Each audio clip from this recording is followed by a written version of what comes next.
All right, so this is the first swing from the lesson face-on view, we call it, before any changes were made whatsoever. So at address, the recommendations, you can see your hands, you were holding the grip, kind of what I would call a baseball style grip. So we talked about interlocking the index and pinky finger. It's pretty standard that good players will do that. And then we talked about the club face. So if you notice, the club face was, again, aimed very left. In other words, the club face was closed. So if we actually watch your swing, one of the first things I noticed is what I would call a lack of shoulder turn. So we'll call that 45 degrees roughly, somewhere in that neighborhood. Or if you watch a tour pro, we're obviously a lot closer to 90, right? If we're going to draw a line and get rid of some of these lines here. So see the angle of his shoulders there. He's actually going a little bit beyond 90. Now, again, is that required? No. But I think that turning properly to 90 degrees is a good rule of thumb. This is Tommy Fleetwood, by the way. If you look him up, has a very successful career on tour.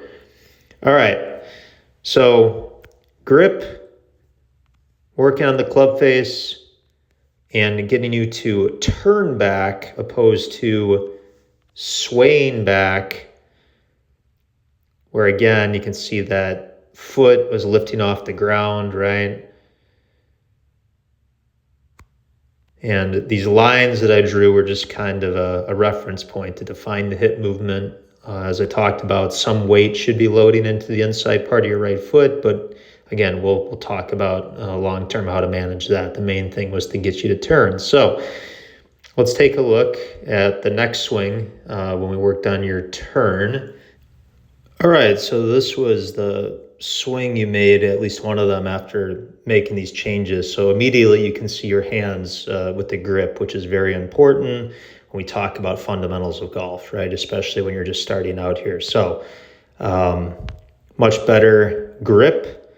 That club face, I know it's a little bit hard to see, but again, we talked about the importance of a square club face at setup, right? So again, very important for starting out. Now, when you actually take the club back, this is pretty neat.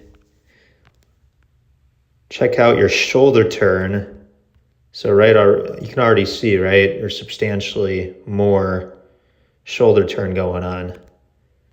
So we went from, maybe 45 degrees to somewhere in the neighborhood of 90. So already that's a really big improvement.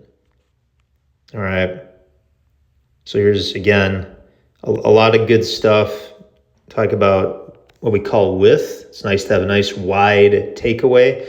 Now, again, long term, as we work more about the golf swing, as we continue to work on this, and again, it's your first time seeing yourself on camera, you look at some differences, right? I mean, obviously, your left arm does tend to buckle a little bit. So again, I didn't really get into specifics with the arm drill. Again, we still have a little bit of that pivot going on to the outside portion of your foot. But once again, when you're practicing, I always like to, work on 2 or 3 things and stop there. At least I try to, because if you have 5, 6 swing thoughts at once, it's more harm than good. So we need to create this as a habit. We need to create the shoulder turn as a habit like you're doing here. The grip is a habit, the setup is a habit, and then I think we can dive a little bit deeper into, further improvements. But hit a lot of great shots. Let's just take a quick look at the down the line view. Now, from the down the line view, when I talked about the plane line, so this green line I'm drawing right here, this is really what I would call the ideal picture. Is during the golf swing, you want the club in the hands to go directly up that line and stay parallel to it. So your initial move, you can see the club lifts above the plane. And then at the top, you are vertical of the plane. And in transition, you'll get even more vertical. So again, I would call this steep. So when you're coming in steep, you can see that the club head is well outside the hands.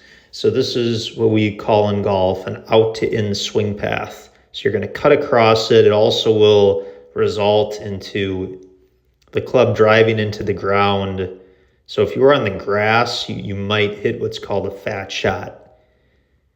Because again, if we go back to, let's use Tommy Fleetwood here as the model, PGA Tour Pro.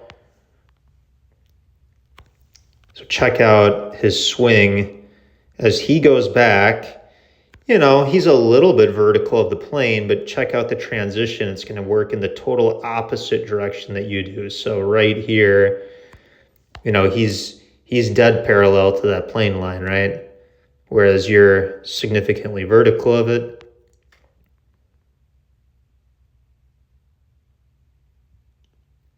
And again, we can talk about the arm structure and some subsequent drills to fix all this. But again, we talked about the grip, we talked about the club face, we talked about the turn. So when you heard me towards the end of our lesson saying, hey, let's get that club pointed a little more into left field, you know, this is sort of what I was referring to get the club, you know, using the outfield analogy of a baseball field, you know, hey, let's get it to flatten out a little bit opposed to being steep.